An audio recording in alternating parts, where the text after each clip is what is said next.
আসসালামু আলাইকুম।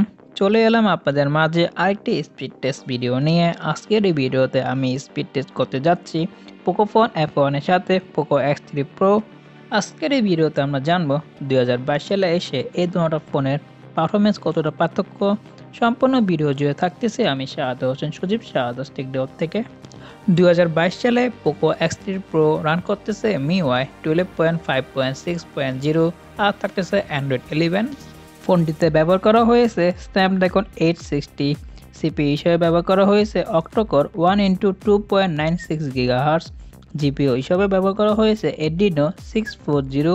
আর আমাতে এই ফোনটি হলো 128GB, সাথে আপনারা পেয়ে যাবেন UFS 3.1। অন্যদিকে পোকোফোন F1 বর্তমানে রান করতেছে MIUI 12.0.3.0 আর থাকতেছে অ্যান্ড্রয়েড 10। ফোনটিতে ব্যবহার করা হয়েছে স্ন্যাপড্রাগন 845 সিপি হিসেবে ব্যবহার করা হয়েছে অক্টোকোর 4x2.8 GHz, জিপি হিসেবে ব্যবহার করা হয়েছে Adreno 630। আর আমার হাতে এই ফোনটি হলো 6GB RAM 64GB ROM variant, সাথে আপনারা পেয়ে যাবেন UFS 2.1। এখন আমি দুটোটা ফোনকে একসাথে রিস্টার্ট দিচ্ছি। এখানে পোকোফোন F1 খুব তাড়াতাড়ি ওপেন হয়ে গেছে পোকো X3 Pro থেকে। আমি দুটোটা ফোনেরই সব ব্যাকগ্রাউন্ডের অ্যাপ রিমুভ করে দিলাম, আর দুটোটা ফোনই সেম ওয়াইফাইতে কানেক্ট করা। এখানে দেখতে পাচ্ছি আমরা পোকোফোন F1 পোকো X3 Pro থেকে ভালো একটি পারফরমেন্স করতেছে।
সো ওভারঅল বলতে গেলে পোকোফোন F1 2022 সালে এসেও খুব ভালো একটি ফোন, আর পোকো X3 Pro অনেক ভালো ফোন।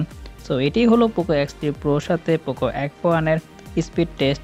আশা করি ভিডিওটি আপনাদের ভালো লেগেছে। যদি ভালো লাগে তো লাইক দিবেন, শেয়ার করবেন আপনার ফ্রেন্ডদের সাথে। দেখা হবে অন্য কোনো ভিডিওতে। আজকের জন্য আমি বিদায় নিচ্ছি। আমি শাহাদ হোসেন সজীব শাহাদাত টেকডাউট থেকে। আল্লাহ হাফেজ।